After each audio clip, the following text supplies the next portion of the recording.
Look at Golgotha. The side of Christ is open blood and water flow forth. This is not defeat. This is the hour of redemption. From the pierced side of the new Adam comes the life of the church, the water of baptism, the blood of the Eucharist. Now, go back to the upper room. The upper room and Calvary are one mystery. At Calvary, Christ offers himself once for all. In the Eucharist, that one sacrifice becomes sacramentally present. This is my body. This is my blood!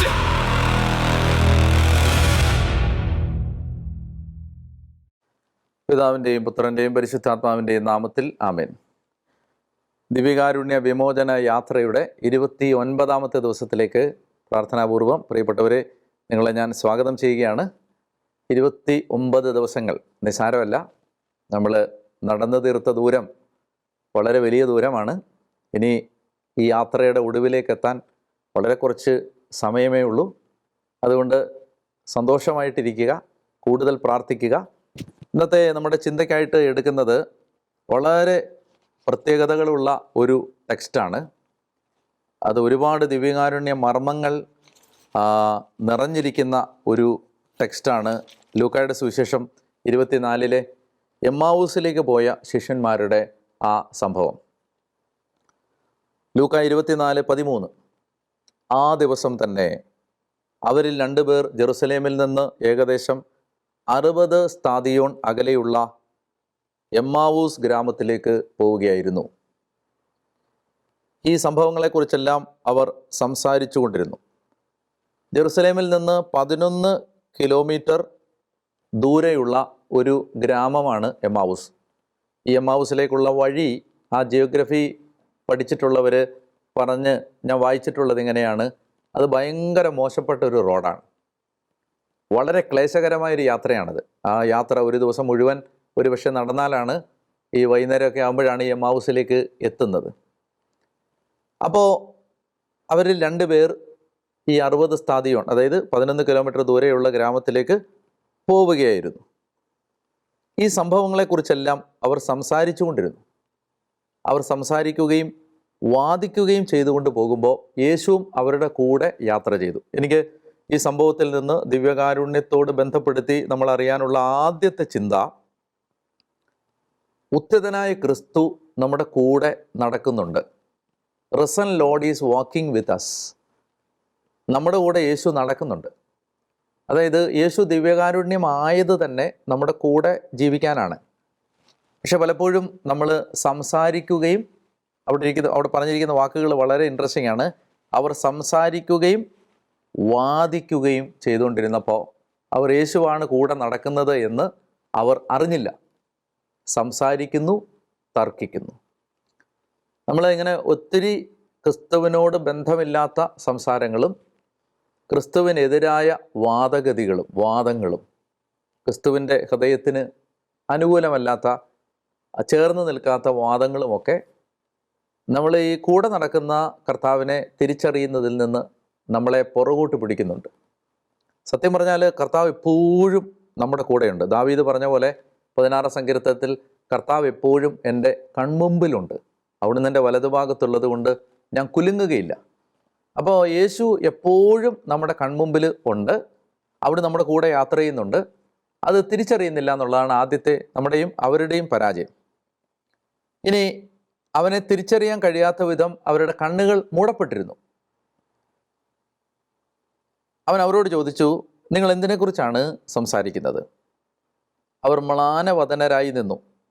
അവരിൽ ക്ലെയോപ്പാസ് എന്ന് പേരായവൻ അവനോട് ചോദിച്ചു. ഞാൻ ഈ കഥാപാത്രങ്ങൾ ആരാണ് എന്ന ചർച്ചയിലേക്ക് പിന്നീട് വരാം. അതിൽ ക്ലെയോപ്പാസ് എന്ന് പേരായവൻ അവനോട് ചോദിച്ചു, ഈ ദിവസങ്ങളിൽ ജെറുസലേമിൽ നടന്ന സംഭവമൊന്നും അറിയാത്ത അപരിചിതനാണോ നീ? അവൻ ചോദിച്ചു, ഏത് കാര്യങ്ങൾ? അവർ പറഞ്ഞു, നസറായനായ യേശുവിനെ കുറിച്ച് തന്നെ. അവൻ ദൈവത്തിൻ്റെയും മനുഷ്യരുടെയും മുമ്പിൽ വാക്കിലും പ്രവൃത്തിയിലും ശക്തനായ പ്രവാചകനായിരുന്നു. ഞാൻ ഇനി പറയുന്ന വാക്യങ്ങൾ നിങ്ങൾ ശ്രദ്ധിച്ച് കേൾക്കുക. ഒരു നല്ല ക്രിസ്റ്റോളജിക്കൽ തീസിസ് തയ്യാറാക്കാൻ വേണ്ട എല്ലാ ഇൻഫർമേഷൻ ഇതിനകത്തുണ്ട്. എന്ന് പറഞ്ഞാൽ ക്രിസ്തു ശാസ്ത്രം വളരെ സമഗ്രമായി ഇവർ പറയുകയാണ്. ക്രിസ്തുവിനെ കുറിച്ചുള്ള എല്ലാ അറിവും ഇതിനകത്തുണ്ട്. അവൻ വാക്കിലും പ്രവൃത്തിയിലും ശക്തനായ പ്രവാചകനാണ്. അവൻ കുരിശിൽ മരിച്ചു, ഇസ്രായേലിനെ മോചിപ്പിക്കാനുള്ള ഇവനാണ് നിങ്ങൾ പ്രതീക്ഷിച്ചിരുന്നു. ഇതൊക്കെ സംഭവിച്ചിട്ട് 3-ാം ദിവസമാണ്. അവനെ കല്ലറയിൽ കണ്ടില്ല എന്ന് പറഞ്ഞാൽ ഈശോ ആരാണ്, ഈശോയ്ക്ക് എന്ത് സംഭവിച്ചു, ഈശോയുടെ മരണം, ഉത്ഥാനം എല്ലാം അവർക്ക് കൃത്യമായിട്ട് അറിയാം, ഇൻഫർമേഷൻ. പക്ഷെ അപകടം എന്താ? യേശുവിനെ കുറിച്ച് എല്ലാം അറിയാം, പക്ഷെ കൂടെ നടക്കുന്നത് യേശുവാണെന്ന് മാത്രം അറിയുന്നില്ല. ഇതാണ് നമ്മുടെ വലിയൊരു അപകടം. അതായത് എല്ലാം അറിയാം, കാറ്റഗിസം നന്നായി പഠിച്ചിട്ടുണ്ട്, മതത്തിൻ്റെ എല്ലാ കാര്യങ്ങളും അറിയാം, പക്ഷേ ദൈവ സാന്നിധ്യം ഇല്ല, എൻകൗണ്ടർ ഇല്ല, ദൈവാനുഭവം ഇല്ല, കൂടെ കർത്താവാണ് നടക്കുന്നതെന്ന് നമുക്ക് മനസ്സിലാവുന്നില്ല. വാക്യം 25, അപ്പോൾ അവൻ അവരോട് പറഞ്ഞു, ഭോഷന്മാരെ, പ്രവാചകന്മാർ പറഞ്ഞിട്ടുള്ളത് വിശ്വസിക്കാൻ കഴിയാത്ത വിധം ഹൃദയം മന്ദീഭവിച്ചവരെ, ക്രിസ്തു ഇതെല്ലാം സഹിച്ച് മഹത്വത്തിലേക്ക് പ്രവേശിക്കേണ്ടിയിരുന്നില്ലേ? വളരെ ഇമ്പോർട്ടൻ്റ് ആയ വാക്യം. മോശ തുടങ്ങി എല്ലാ പ്രവാചകന്മാരും തന്നെക്കുറിച്ച് വിശുദ്ധ ലിഖിതങ്ങളിൽ എഴുതിയിരുന്നതെല്ലാം അവൻ അവർക്ക് വിശദീകരിച്ച് കൊടുത്തു എന്ന് പറഞ്ഞാൽ, ഇവിടെയാണ് കുർബാനയുടെ ആദ്യത്തെ ഭാഗം, വചന ശുശ്രൂഷ. യേശു പരിശുദ്ധ കുർബാനയുടെ വചന ശുശ്രൂഷ നടത്തി. എന്താണ് വചന ശുശ്രൂഷയിൽ? മോശ തുടങ്ങി പ്രവാചകന്മാരും എല്ലാവരും വിശുദ്ധ ലിഖിതങ്ങളിൽ തന്നെക്കുറിച്ച് പറഞ്ഞിട്ടുള്ള എല്ലാ കാര്യങ്ങളും അവൻ അവർക്ക് വിശദീകരിച്ച് കൊടുത്തു. ഇവരിതിനെക്കുറിച്ച് പിന്നീട് പറയും, വൈകുന്നേരം ആകുമ്പോൾ പറയും, വഴിയിൽ വച്ച് അവൻ വിശുദ്ധ ലിഖിതം വിശദീകരിച്ച് നമ്മളോട് സംസാരിച്ചപ്പോൾ നമ്മുടെ ഹൃദയം ജ്വലിച്ചില്ലേ? പ്രിയപ്പെട്ടവരെ, ഒരു അല്പസമയം നിങ്ങളുടെ ശ്രദ്ധ ഞാൻ ഇനി പറയാൻ പോകുന്ന കാര്യങ്ങളിലേക്ക് നിങ്ങളെ കൊണ്ടുവരണം. നമ്മൾ ഈ പരിശുദ്ധ കുർബാനയിൽ യഥാർത്ഥത്തിൽ യേശുവിനെ നമുക്ക് കണ്ടുമുട്ടാൻ കഴിയണമെങ്കിൽ നമുക്ക് ഈ ഒരു തലം നമ്മളിൽ പൂർത്തിയാവണം. എന്താണ് ആ തലം? നമ്മുടെ ഹൃദയം വചനം കൊണ്ട് ജ്വലിക്കണം. ദൈവവചനം അറിയാത്ത ഒരാൾക്ക് വിശുദ്ധ കുർബാന ഒരിക്കലും അനുഭവമായിട്ട് മാറില്ല. കാരണം അയാൾക്ക് എന്താണ് പ്രാർത്ഥിക്കുന്നത്, എന്താണ് പാടുന്നത്, എന്താണ് ആരാധിക്കുന്നത് എന്നതിനെക്കുറിച്ച് വ്യക്തതയില്ല. നമ്മുടെ ഉള്ള് നമ്മൾ കുർബാനയിൽ നമ്മൾ പങ്കെടുക്കുമ്പോൾ ജ്വലിക്കണമെങ്കിൽ നമുക്ക് ശരിക്കും ദൈവവചനം കൊണ്ട് നമ്മുടെ ഹൃദയം ആദ്യം ജ്വലിച്ചിരിക്കണം. അപ്പം അതുകൊണ്ട് വിശുദ്ധ കുർബാനയിലെ വചന ശുശ്രൂഷ വളരെ പ്രധാനപ്പെട്ടതാണ്. നമ്മൾ പലരും ഈ ബൈബിൾ വായനയും പ്രസംഗമൊക്കെ കഴിഞ്ഞ് പള്ളി വരുന്നവരുണ്ട്, പിന്നെ ബൈബിൾ വായന ശ്രദ്ധിക്കാത്തവരുണ്ട്, പ്രസംഗം മിക്കവാറുമൊക്കെ തന്നെ നമ്മൾ ഉറങ്ങുന്നൊരു സമയമാണ്. അപ്പോൾ അത് എന്തെന്നറിയാം, നമുക്ക് അത് ശ്രദ്ധിക്കാതെ നമുക്ക് ഒരിക്കലും പരിശുദ്ധ കുർബാന ഒരു അനുഭവമായിട്ട് മാറത്തില്ല. കുർബാനയ്ക്കിടയ്ക്ക് കർത്താവ് തൻ്റെ വചനം നമ്മളോട് സംസാരിക്കുമ്പോഴാണ് നമ്മുടെ ഹൃദയം ജ്വലിക്കുന്നതും അവനെ കാണാൻ നമ്മുടെ കണ്ണുകൾ തുറക്കപ്പെടുന്നതും. അപ്പോൾ അതുകൊണ്ടാണ് ഈശോ ഈ ദിവ്യകാരുണ്യ ശുശ്രൂഷ നടത്തുന്നതിൻ്റെ ഇടയിൽ വചനം വിശദീകരിച്ച് കൊടുത്തു. അവർ എത്തേണ്ടിയിരുന്ന ഗ്രാമത്തോട് അടുത്തു. അവനാകട്ടെ യാത്ര തുടരുകയാണെന്ന് ഭാവിച്ചു. അവർ അവനെ നിർബന്ധിച്ചുകൊണ്ട് പറഞ്ഞു, ഞങ്ങളോട് കൂടെ താമസിക്കുക, നേരം വൈകുന്നു, പകൽ അസ്തമിക്കാറായി. മേനെ നബിസ്കും ദോമിനെ, അങ്ങനെയാണ് തോന്നുന്നു. നാഥ, ഞങ്ങളോട് കൂടെ വസിക്കുക. ഇതിനെക്കുറിച്ച് പറയുന്നത് സഭയുടെ പ്രാർത്ഥനയാണിത്. കർത്താവേ, ഞങ്ങളെ വിട്ടുപോകരുതേ, ഞങ്ങളുടെ കൂടെ വസിക്കണേ എന്ന ആ സഭയുടെ യാചനയുടെ ഉത്തരമാണ് ഈശോ തന്നെ ദിവ്യകാരുണ്യമായിട്ട് മുറിച്ചു തരുന്നത്. സ്റ്റേ വിത്ത് അസ് എന്നവർ പ്രാർത്ഥിക്കുകയാണ്. അവൻ അവരുടെ കൂടെ താമസിക്കാൻ കയറി. അവരോടൊപ്പം ഭക്ഷണത്തിനിരുന്നപ്പോൾ അവൻ അപ്പമെടുത്ത് ആശീർവദിച്ച് മുറിച്ച് അവർക്ക് കൊടുത്തു. ഇത് യൂക്കരിസ്റ്റിക് വേർഡ്സ് എന്നാണ് പറയുന്നത്. വിശുദ്ധ കുർബാനയുടെ വചനങ്ങളാണിത്. എന്തൊക്കെയാണിത്? Took, blessed, broke and gave. 4 വാക്കുകളാണ്. ഈ ടുക്ക് ദ ബ്രെഡ്, ഈ ബ്ലെസ്ഡ് ദ ബ്രെഡ്, ഈ ബ്രോക്ക് ദ ബ്രെഡ് ആൻഡ് ഈ ഗേവ് ഇറ്റ് ടു ദം. ഇതാണ് യൂക്കരിസ്റ്റിക് വേർഡ്സ് ആണത്, ദിവ്യകാരുണ്യ വാക്കുകളാണത്. അതുകൊണ്ടാണ് നമ്മൾ ഈ ഭാഗം വിശുദ്ധ കുർബാനയുടെ ഭാഗമാണെന്ന് പറയുന്നത്. അതുകൊണ്ടാണ് ഈ യൂക്കറിസ്റ്റിക് വേർഡ്സ് ഉള്ളത് കൊണ്ടാണ്. അവൻ അപ്പമെടുത്ത് ആശീർവദിച്ച് മുറിച്ച് കൊടുത്തു. അപ്പോൾ അവരുടെ കണ്ണുകൾ തുറക്കപ്പെട്ടു, അവർ അവനെ തിരിച്ചറിഞ്ഞു. നമ്മൾ ഈ ഭാഗം വിശദീകരിക്കുന്ന സമയത്ത് ഈ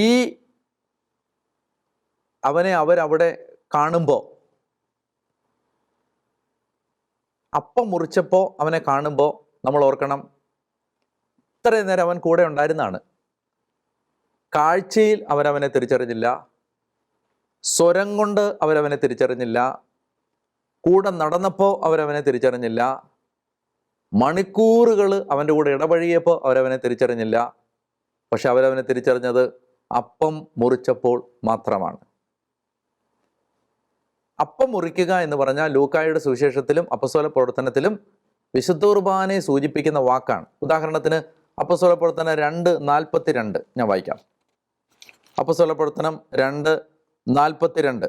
അവർ അപ്പസ്തോലന്മാരുടെ പ്രബോധനം, കൂട്ടായ്മ, അപ്പം മുറിക്കൽ, പ്രാർത്ഥന. അപ്പം മുറിക്കൽ, ബ്രേക്കിംഗ് ഓഫ് ദ ബ്രെഡ് എന്ന് പറഞ്ഞാൽ കുർബാന എന്നാണ് ആദിമസഭയിൽ അതിൻ്റെ അർത്ഥം. ഇനി 2:46 അവർ ഏകമനസ്സോടെ താല്പര്യപൂർവ്വം അനുദിനം ദേവാലയത്തിൽ ഒന്നിച്ചു കൂടുകയും ഭവനം തോറും അപ്പം മുറിക്കുകയും. കണ്ടോ, ബ്രേക്കിംഗ് ദ ബ്രെഡ്. അപ്പം മുറിക്കുക എന്ന് പറഞ്ഞാൽ വിശുദ്ധ കുർബാന. ഇനി അപ്പസ്തോല പ്രവർത്തനത്തിൻ്റെ 20-ാം അധ്യായത്തിൽ 7-ാമത്തെ വാക്യത്തിലും നമുക്ക് ഇത് കാണാൻ പറ്റും. അപ്പസ്തോല പ്രവർത്തനം 20:7 ആഴ്ചയുടെ ആദ്യ ദിവസം അപ്പം മുറിക്കാൻ ഞങ്ങൾ ഒരുമിച്ച് കൂടി. കുർബാന എന്നർത്ഥം, വിശുദ്ധ കുർബാനയ്ക്ക്, ഇന്നത്തെ ഭാഷ പറഞ്ഞ കുർബാനയ്ക്ക് ഒരുമിച്ച് കൂടി. അപ്പം മുറിച്ചപ്പോൾ അവരവനെ തിരിച്ചറിഞ്ഞു എന്ന് പറഞ്ഞാൽ അതിൻ്റെ അർത്ഥം കുർബാനയിൽ അവർ അവനെ തിരിച്ചറിഞ്ഞു. ഞാൻ നേരത്തെ പറഞ്ഞില്ലേ, കാഴ്ചയെ തിരിച്ചറിഞ്ഞില്ല, സ്വരം കേട്ട് തിരിച്ചറിഞ്ഞില്ല, മണിക്കൂറുകൾ ഇടപഴകിയപ്പോൾ തിരിച്ചറിഞ്ഞില്ല, ഒരുമിച്ച് നടന്നപ്പോൾ തിരിച്ചറിഞ്ഞില്ല. പക്ഷെ കുർബാനയിൽ അവരവനെ തിരിച്ചറിഞ്ഞു. നമ്മൾ യേശുക്രിസ്തുവിനെ യഥാർത്ഥത്തിൽ ഇന്ന് തിരിച്ചറിയുന്നത് ഈ അപ്പം മുറിക്കലിലാണ്, ഈ വിശുദ്ധ കുർബാനയിലാണ്. ഇനി ഇവിടെ സംഭവിക്കുന്നത് എന്തെന്നറിയാമോ? അപ്പോൾ അവൻ അവരുടെ മുമ്പിൽ നിന്ന് അപ്രത്യക്ഷനായി. അത് ഭയങ്കര ആഴമുള്ളൊരു സംഭവമാണത്. അപ്പോൾ അവൻ അവരുടെ മുമ്പിൽ നിന്ന് അപ്രത്യക്ഷനായി. അതായത് അവൻ്റെ ഫിസിക്കൽ അപ്പിയറൻസ് സാക്രമെൻ്റൽ അപ്പിയറൻസിന് വഴിമാറി. അതായത് ഇപ്പോൾ ഈശോ 2 വിധത്തിൽ ഇവിടെ പ്രസൻ്റാണ് ഈ എപ്പിസോഡിൽ. എങ്ങനെയാണ്? അപ്പം മുറിച്ചപ്പോൾ അവൻ ആ മുറിക്കപ്പെട്ട അപ്പത്തിൽ പ്രസൻ്റാണ്, സന്നിഹിതനാണ്. അതുപോലെ അവൻ ശാരീരികമായിട്ട് അവരുടെ മുമ്പിലും സന്നിഹിതനാണ്. കർത്താവ് ആ ശാരീരികമായി അവരുടെ മുമ്പിൽ നിന്ന് അപ്രത്യക്ഷനായി. എന്തുകൊണ്ടെന്നറിയാമോ? ഇനി ഈ നിമിഷം മുതൽ യേശു സഭയിൽ പ്രത്യക്ഷനാകുന്നത് ശരീരത്തിലല്ല, ഈ കൂദാശയിലാണ്, ദിവ്യകാരുണ്യത്തിലാണ്. അതാണ് ഈ ഭാഗത്തിൻ്റെ അർത്ഥം. His visible presence gives way to his sacramental presence. അതായത് നമ്മൾ യേശുവിനെ ഇന്ന് കാണുന്നത് നേരിട്ട് ശരീരത്തിൽ, ഇപ്പം നിങ്ങൾ എന്നെ കാണുന്ന പോലെ അല്ല നമ്മൾ യേശുവിനെ കാണുന്നത്, മറിച്ച് യേശുവിനെ കാണുന്നത് പരിശുദ്ധ കുർബാന എന്ന ദിവ്യകാരുണ്യ അപ്പത്തിലാണ് നമ്മൾ യേശുവിനെ കാണുന്നത്. ഇനി എന്താണ് വിശുദ്ധ കുർബാന അവരിൽ വരുത്തിയ മാറ്റങ്ങൾ? എമ്മാവൂസിൽ ഈ ദിവ്യകാരുണ്യ എൻകൗണ്ടർ ഉണ്ടാകുന്നതിന് മുമ്പ് അവർക്ക് ദുഃഖം ഉണ്ടായിരുന്നു, ആശയക്കുഴപ്പം, കൺഫ്യൂഷൻ ഉണ്ടായിരുന്നു, ഐസൊലേഷൻ, ഒറ്റപ്പെടലുണ്ടായിരുന്നു. അതുപോലെ തന്നെ അവർ ജെറുസലേമിൽ നിന്ന് എതിരെ നടന്നു പോകുമായിരുന്നു. അവർ ലക്ഷ്യത്തിൽ നിന്ന് വഴിമാറി നടക്കുകയായിരുന്നു. കുർബാന അർപ്പണത്തിന് ശേഷം അവർക്ക് എന്തുണ്ടായി? സന്തോഷമുണ്ടായി, അവരുടെ വിശ്വാസം വർദ്ധിച്ചു. അവർ അവരുടെ കൂട്ടായ്മയിലേക്ക്, ജെറുസലേമിലേക്ക് തിരിച്ചുപോയി. അവരവരുടെ ദൈവരാജ്യ ശുശ്രൂഷയുടെ ഉത്തരവാദിത്തങ്ങൾ ഏറ്റെടുത്തു.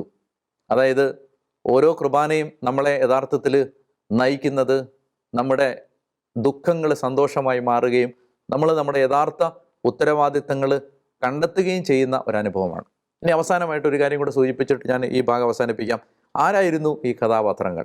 എന്താണ് ഈ കഥാപാത്രങ്ങൾക്ക് നമ്മളോട് പറയാനുള്ളത്? അതിൽ ഒരാളുടെ പേര് ക്ലെയോപ്പാസ് എന്ന് പറയുന്നുണ്ട്. 4-ാം നൂറ്റാണ്ടിൽ നിന്നുള്ള ഒരു സഭാ പാരമ്പര്യം പറയുന്നത് ക്ലെയോപ്പാസ് യൗസേപ്പിതാവിൻ്റെ ഏറ്റവും ഇളയ അനിയനായിരുന്നു എന്നാണ്. സെയിൻറ്റ് ജോസഫിൻ്റെ ഇളയ ബ്രദറായിരുന്നു എന്നാണ്. എന്ന് പറഞ്ഞാൽ യഥാർത്ഥത്തിൽ ഈശോയുടെ കൂടെ നടക്കുന്നത് ഈശോയുടെ അപ്പൻ്റെ അനുജനാണ് കൂടെ നടക്കുന്നത്, ക്ലെയോപ്പാസ്. ഇനി മറ്റേ ആളാരാണ്? രണ്ടാമത്തെ ആൾ ക്ലെയോപ്പാസിൻ്റെ ഭാര്യ മറിയമാണ്. അത് യോഹന്നാന്റെ സുവിശേഷം 19 കുരിശിൻ്റെ ചുവട്ടിൽ നിന്ന് സ്ത്രീകളുടെ ആ പേരുവിവരം പറയുമ്പോൾ ക്ലോപ്പാസിൻ്റെ ഭാര്യ മറിയം എന്നവിടെ പറയുന്നുണ്ട്.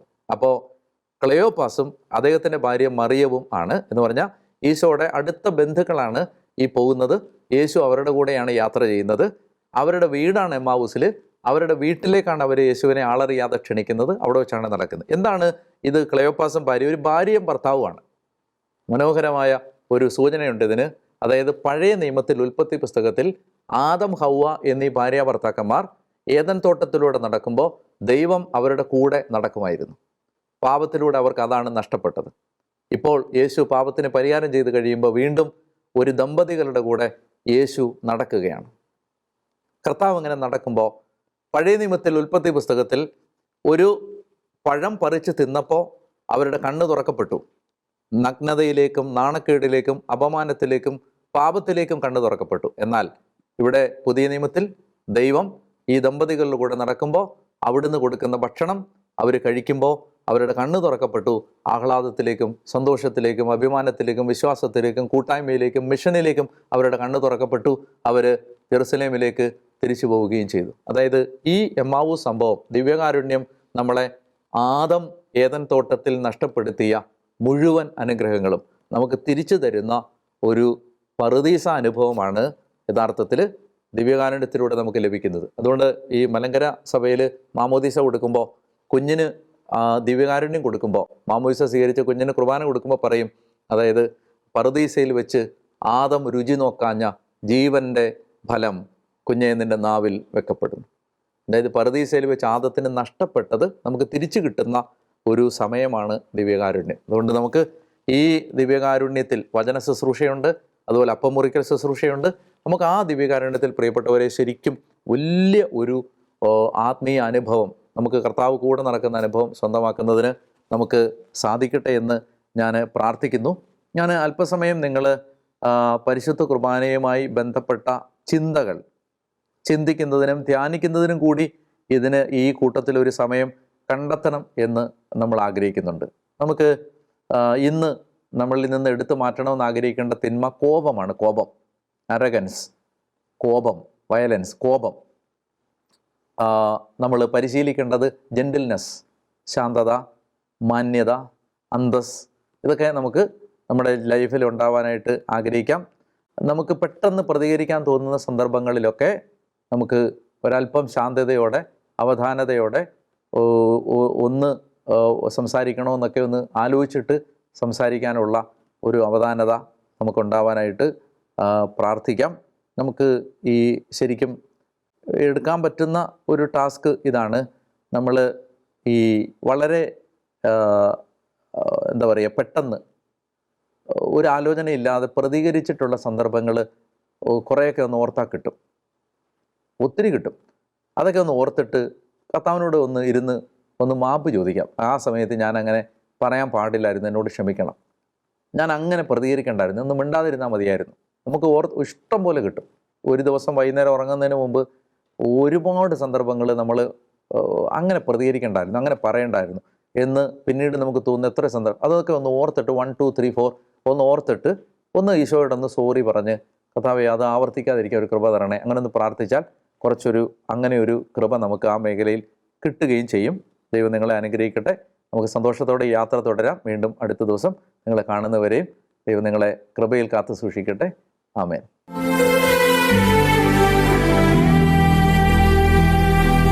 പരിശുദ്ധ പരമാദിവ്യകാരുണ്യേശോയ്ക്ക് നേരവും ആരാധനയും സ്തുതിയും പുകഴ്ചയും ഉണ്ടായിരിക്കട്ടെ. ദിവ്യകാരുണ്യത്തിൽ ഞങ്ങളോടുള്ള സ്നേഹത്തെ പ്രതി എഴുന്നള്ളിയിരിക്കുന്ന ഞങ്ങളുടെ കർത്താവേ ദൈവമേ, ഈ പ്രാർത്ഥനാ കൂട്ടായ്മയിൽ ആത്മീയമായി ഞങ്ങളോട് ചേർന്ന് പ്രാർത്ഥിക്കുന്ന എല്ലാ മക്കൾക്കും വേണ്ടി ഇപ്പോൾ ഞാൻ അങ്ങയോട് പ്രാർത്ഥിക്കുന്നു. ദുഃഖത്തിലും ആകുലതയിലും ആശയക്കുഴപ്പത്തിലും സംസാരിച്ചും തർക്കിച്ചും യാത്ര ചെയ്ത ശിഷ്യന്മാരെ, എമ്മാവുസിലേക്ക് പോയവരെ കർത്താവേ, പരിശുദ്ധ കുർബാനയിലൂടെയാണ് അങ്ങ് അവർക്ക് ആശ്വാസം കൊടുത്തത്, സമാധാനം കൊടുത്തത്, ജീവിതത്തെക്കുറിച്ചുള്ള ആ ലക്ഷ്യബോധം കൊടുത്ത് ജെറുസലേമിലേക്ക് മടക്കി അയച്ചത്, അവരുടെ കുടുംബത്തിൽ സന്തോഷം പ്രദാനം ചെയ്തത്. കർത്താവേ, അത് തന്നെയാണ് ഞങ്ങളുടെ ജീവിതത്തിനും ആവശ്യം. കർത്താവേ, ഞങ്ങളുടെ ജീവിതത്തിൻ്റെ പലവിധമായ ഞങ്ങൾക്ക് പരിഹരിക്കാൻ പറ്റാതെ ഞങ്ങൾ തോറ്റ് പരാജയപ്പെട്ട് വിഷമിച്ച് ഭാരപ്പെട്ട് നിൽക്കുന്ന അവസ്ഥകളിൽ കർത്താവേ, നിൻ്റെ പരിശുദ്ധ ശരീരത്തിൽ നിന്നും പരിശുദ്ധ രക്തത്തിൽ നിന്നും ദിവ്യകാരുണ്യ കൂദാശയിൽ നിന്ന് ഞങ്ങളെ അങ്ങ് ബലപ്പെടുത്തണം, ഞങ്ങളെ ശക്തിപ്പെടുത്തണം. ഞങ്ങൾക്ക് ആവശ്യമുള്ള കൃപകൾ കർത്താവെ അങ്ങ് തരണം എന്ന് പ്രാർത്ഥിക്കുന്നു. കർത്താവെ, താങ്ങി നിർത്തുന്ന നിൻ്റെ സ്നേഹം വിശുദ്ധ കുർബാനയിൽ നിന്ന് അനുഭവിക്കാൻ ഞങ്ങളെ വചനത്താൽ ശക്തിപ്പെടുത്തണമേ. ഓരോ തവണ വചനം വായിക്കുമ്പോഴും ഞങ്ങളുടെ ഹൃദയം ജ്വലിക്കാൻ ഇടയാവണമേ, കണ്ണ് തുറക്കണമേ. കർത്താവെ, പരിശുദ്ധ കുർബാനയിൽ അങ്ങേ കാണാൻ, അങ്ങേ നേരിട്ട് കാണാൻ, അങ്ങ് കൺമുമ്പിൽ നിൽക്കുന്ന അനുഭവത്തിൽ അങ്ങേ ആരാധിക്കാൻ ഞങ്ങളുടെ ഹൃദയങ്ങളെല്ലാം തുറന്നു തരണം എന്ന് പ്രാർത്ഥിക്കുന്നു. ഈ പ്രാർത്ഥനയിൽ എന്നോടൊപ്പം ചേരുന്ന കുടുംബങ്ങളിൽ എന്തെങ്കിലും കണ്ണുനീരോ തകർച്ചയോ രോഗമോ ഇപ്പോഴവരെ അലട്ടുന്നുണ്ടെങ്കിൽ ഇന്ന് ദൈവം അത്ഭുതം പ്രവർത്തിക്കണമേ. ഇന്നൊരു വാതിൽ നല്ല ദൈവം തുറക്കണമേ. ഇന്നൊരു സന്തോഷ വാർത്ത കേൾക്കാൻ അവരെ സഹായിക്കണമേ. ഇന്ന് വലിയൊരു അത്ഭുതം അവരുടെ കുടുംബത്തിൽ നടക്കണമേ. കർത്താവിൻ്റെ കരം അവരിൽ ഇടപെടണമേ. കർത്താവേ, നിൻ്റെ ആ രക്ഷിക്കുന്ന, സ്നേഹിക്കുന്ന, പൊതിയുന്ന സാന്നിധ്യം കൊണ്ട് ദൈവം അവരെ കർത്താവെ ആശ്വാസം കാണാൻ ഇടയാക്കണം എന്ന് പ്രാർത്ഥിക്കുന്നു. എമ്മാവുസിലേക്ക് പോയ ശിഷ്യന്മാർ ആഹ്ലാദത്തോടെ മടങ്ങിയതുപോലെ ഞങ്ങൾ ഇന്ന് ഈ ആരാധനയിൽ നിന്ന് മടങ്ങുമ്പോൾ ഞങ്ങൾക്ക് വലിയൊരു ആശ്വാസത്തിൻ്റെ വാതിൽ തുറക്കപ്പെടണം എന്ന് പ്രാർത്ഥിക്കുന്നു. നമുക്ക് ഈശോയുടെ ആശീർവാദം സ്വീകരിക്കാം.